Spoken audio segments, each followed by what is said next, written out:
নমস্কার বন্ধুরা, এই মুহূর্তে রয়েছে রাজ্যের সমস্ত কৃষকদের জন্য বিরাট বড় সুসংবাদ। আপনি যদি পশ্চিমবঙ্গ সরকারের কৃষক বন্ধু প্রকল্পের নাম নথিভুক্ত করে থাকেন, তাহলে আপনার জন্য রয়েছে এই মুহূর্তে দুর্দান্ত আপডেট।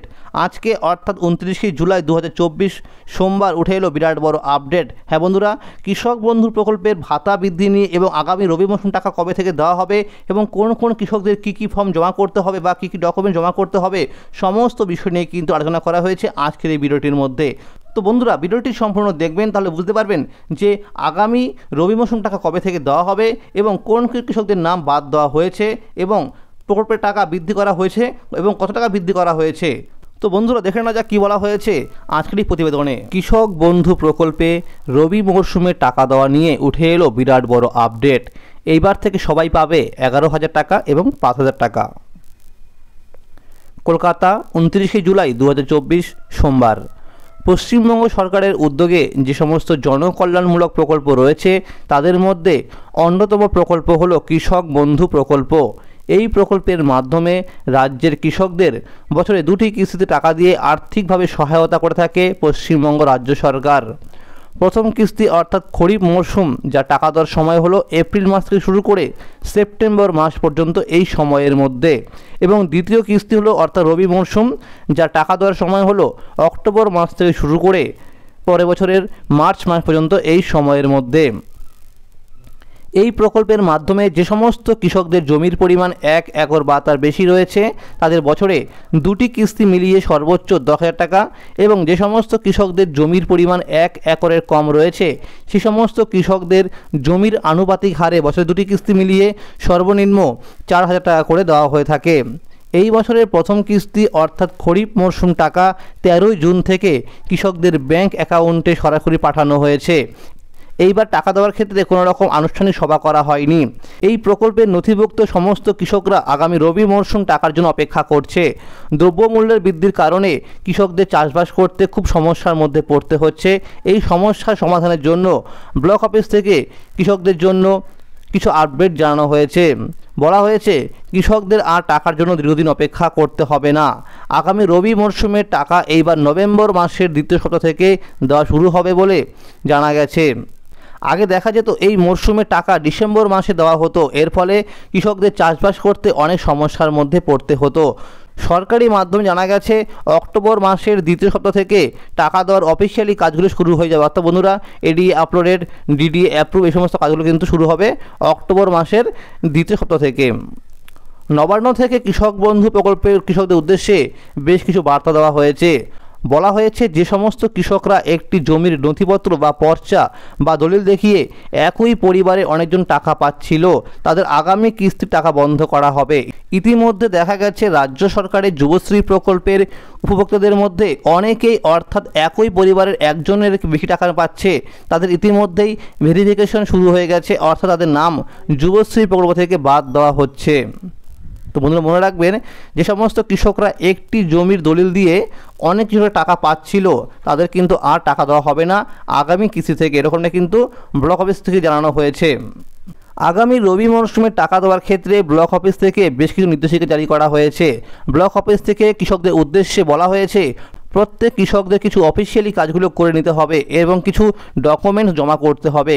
কি কি ডকুমেন্টস এবং কি কি ফর্ম জমা করতে হবে নিম্নলিখিতভাবে সব আলোচনা করা হলো। বলা হয়েছে এই সমস্ত কাজগুলি যদি কৃষকরা সঠিক সময়ের মধ্যে না করে তাহলে আগামী কিস্তি টাকা থেকে বঞ্চিত করা হবে। যে সমস্ত কৃষকদের স্ট্যাটাসের ঘরে আধার নাম্বার এবং কেবিআইডি নাম্বার দেখাচ্ছে না তাদের অবিলম্বেই নিকটবর্তী ব্লক অফিসে গিয়ে আধার সংযুক্তিকরণের ফর্ম জমা করতে হবে। আধার সংযুক্তিকরণের ফর্ম ব্লক অফিসে গেলেই পাওয়া যাবে। জমা করার সময় অবশ্যই যেন অরিজিনাল আধার কার্ড এবং ভোটার কার্ড এবং জেরক্স করে তার মধ্যে নিজের স্বাক্ষর করে জমা করতে হবে। জমা করার 7 থেকে 10 দিনের মধ্যে পুনরায় স্ট্যাটাসের ঘরে আধার নাম্বার এবং কেবিআইডি নাম্বার চলে আসবে। প্রত্যেক কৃষকদের যাতে মোবাইল নাম্বারের সাথে আধার নাম্বারে লিঙ্ক করা থাকে, লিঙ্ক না করা থাকলে আধার সংযুক্তিকরণের সময় সমস্যা হতে পারে। যদি কোনো কৃষকের আধার কার্ডে নামের বানান এবং জন্ম তারিখ ভুল থাকে তাহলে অবিলম্বেই আধার কেন্দ্রে গিয়ে কারেকশন বা সংশোধন করে নেয়। যে সমস্ত কৃষকদের আধার সংযুক্তিকরণের ফর্ম জমা করা দরকার, অর্থাৎ যাদের কোনো রকম সমস্যা রয়েছে, তাদের ব্লক অফিস থেকে মোবাইল নাম্বারে মেসেজ করা হবে। দুয়ারে সরকার ক্যাম্পে গিয়েও কৃষকরা এই আধার সংযুক্তিকরণের ফর্ম জমা করতে পারবেন। এবং কবে থেকে দুয়ারে সরকার ক্যাম্প শুরু করা হবে তা নবান্ন থেকে খুব শীঘ্রই অফিসিয়ালি আপডেট জানানো হবে। যে সমস্ত কৃষকরা নতুন করে আবেদন করছেন, তাদের ফর্মগুলো অনলাইনের মাধ্যমে ভেরিফিকেশন শুরু হয়ে গেছে। যাদের কোনো কারণে ফর্ম বাতিল বা রিজেক্ট করা হবে, তাহলে তাদের মোবাইল নাম্বারে মেসেজ করা হবে। জানা গেছে সেপ্টেম্বর মাসের শেষের দিকে এই কৃষকদের কেবিআইডি নাম্বার দেওয়া হবে। অর্থাৎ বন্ধু মনে রাখবেন যে যারা এখন নতুন করে ফর্ম ফিল আপ করছেন, আপনাদের কিন্তু ফর্মগুলো সব ভেরিফিকেশন করা হচ্ছে। তো যাদের স্ট্যাটাসের ঘরে এখন দেখবেন যে কয়েকদিনের মধ্যে অ্যাপ্রুভ দেখাবে, তাদের কিন্তু দেখবেন সেপ্টেম্বর মাসের মধ্যে কিন্তু কেবিআইডি নাম্বার দেওয়া হবে। যে সমস্ত কৃষকদের স্ট্যাটাসের ঘরে এই মুহূর্তে দেখাচ্ছে ডিলিট ফার্মার, তাদের কিন্তু অবিলম্বে ব্লক অফিসে গিয়ে নতুন করে জমির নথিপত্র সহ এবং ভোটার কার্ড এবং আধার কার্ড জেরক্স করে পুনরায় আবার ফর্ম জমা করতে হবে। প্রত্যেক কৃষকদের উদ্দেশ্যে বলা হয়েছে তারা যেন প্রত্যেক 6 মাস পর পর ব্যাংকে গিয়ে ব্যাংক অ্যাকাউন্ট নাম্বারের সাথে ইকেওয়াইসি আছে কিনা তা যেন চেক করে নেয়। কারণ প্রত্যেক কৃষিতে দেখা যায় যে এই সমস্যার জন্য অনেক কৃষকরা টাকা থেকে বঞ্চিত হয়। তো বন্ধুরা, আপনারা অবশ্যই কিন্তু একবার চেক করে নিন যে আপনার ব্যাংক অ্যাকাউন্ট নাম্বারের সঙ্গে ইকেওয়াইসি আসে কি না। যদি না থাকে আপনি অবিলম্বে কিন্তু ইকেওয়াইসি ফর্ম জমা করে দিন সেই ব্যাংকে গিয়ে, তা না হলে কিন্তু রবি মৌসুম টাকার ক্ষেত্রে কিন্তু আপনার সমস্যা হতে পারে। দেখা গেছে অনেক কৃষকরা আবেদন করার সময় যে ব্যাংকের অ্যাকাউন্ট নাম্বার দিয়েছিল, বর্তমানে সেই ব্যাংক এখন অন্য কোনো রাষ্ট্রায়ত্ত ব্যাংকের সাথে যুক্ত হয়ে গেছে। এর ফলে ব্যাংকের আইএফএসসি কোড নাম্বার পরিবর্তন হয়ে গেছে। এর ফলে এইবারের কিস্তির টাকা থেকে অনেক কৃষকরা টাকা পায়নি।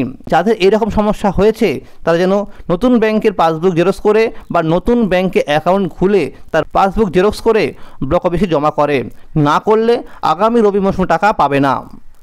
আগামী বিধানসভা ভোটের আগে পশ্চিমবঙ্গ সরকারের অধীনে থাকা বিভিন্ন প্রকল্পের টাকা বাড়ানো নিয়ে নবান্ন মহলে ইতিমধ্যে আলোচনা শুরু হয়ে গেছে। প্রকল্পগুলির মধ্যে রয়েছে লক্ষ্মীর ভাণ্ডার, কৃষক বন্ধু, যুবশ্রী, ঐক্যশ্রী, বিধবা ভাতা, প্রতিবন্ধী ভাতা ও বার্ধক্য ভাতা সহ আরও বিভিন্ন প্রকল্প। এই চলতি বছরের লোকসভা ভোটের আগে লক্ষ্মীর ভাণ্ডার প্রকল্পের ভাতা বাড়ানো হয়েছিল। এই রকম ভাতা বৃদ্ধির কারণে কৃষকরা দাবি রেখেছিল কৃষক বন্ধু প্রকল্পের ভাতা বৃদ্ধি করার জন্য, এবং অবশেষে কৃষকদের কথা রাখতে চলেছেন রাজ্য সরকার। সরকারি এক আধিকারিক জানিয়েছেন কৃষক বন্ধু প্রকল্পের ভাতা 1000 টাকা পর্যন্ত বৃদ্ধি করা হতে পারে, যেখানে কৃষকরা 10,000 টাকা পেতেন, এবার থেকে পাবে 11,000 টাকা এবং 4,000 টাকা পরিবর্তে পাবে 5,000 টাকা। প্রকল্পের ভাতা বৃদ্ধি হলে কৃষকদের খুশির জোয়ার আসবে। নবান্ন মহল থেকে বলা হয়েছে সবসময় কৃষকদের পাশেই আছে এবং থাকবে মা মাটি সরকার। আগামী দিনে কৃষকদের জন্য আরও বিভিন্ন রকমের কর্মসূচি বা প্রকল্প আসতে চলেছে, এরকম জানা গেছে বিভিন্ন সূত্র মারফত। সরকারি সূত্রে পাওয়া গেছে খবর যে প্রকল্পের ভাতা বৃদ্ধির ব্যাপারে খুব শীঘ্রই অফিসিয়ালি আপডেট চলে আসতে পারে। এখনও পর্যন্ত কোনো রকম অফিসিয়ালি আপডেট বা নোটিশ জারি করা হয়নি, শুধুমাত্র ইঙ্গিত পাওয়া গেছে। তো বন্ধুরা, আজকের এই ছিল আপডেট যে পশ্চিমবঙ্গ সরকারের কৃষক বন্ধু প্রকল্পের রবি মৌসুম টাকা কবে থেকে দেওয়া হবে এবং কোন কোন কৃষকদের নাম বাদ দেওয়া হবে এবং কোন কোন কৃষকদের কি কি ফর্ম এবং ডকুমেন্ট জমা করতে হবে এবং এই প্রকল্পের ভাতা বৃদ্ধি নিয়ে কি বলা হয়েছে, সমস্ত কিছু নিয়ে কিন্তু আজকের এই ভিডিওটির মধ্যে আলোচনা করা হয়েছে। তো বন্ধুরা, ভিডিওটি সম্পূর্ণ দেখার জন্য অসংখ্য ধন্যবাদ। যদি এই ভিডিওটি ভালো লাগে অবশ্যই লাইক করে দেবেন। পশ্চিমবঙ্গ সরকারের সমস্ত প্রকল্পের খবরাখবর সবার আগে পাওয়ার জন্য অবশ্যই বন্ধুরা চ্যানেলটিকে সাবস্ক্রাইব করে পাশে থাকবেন। ধন্যবাদ।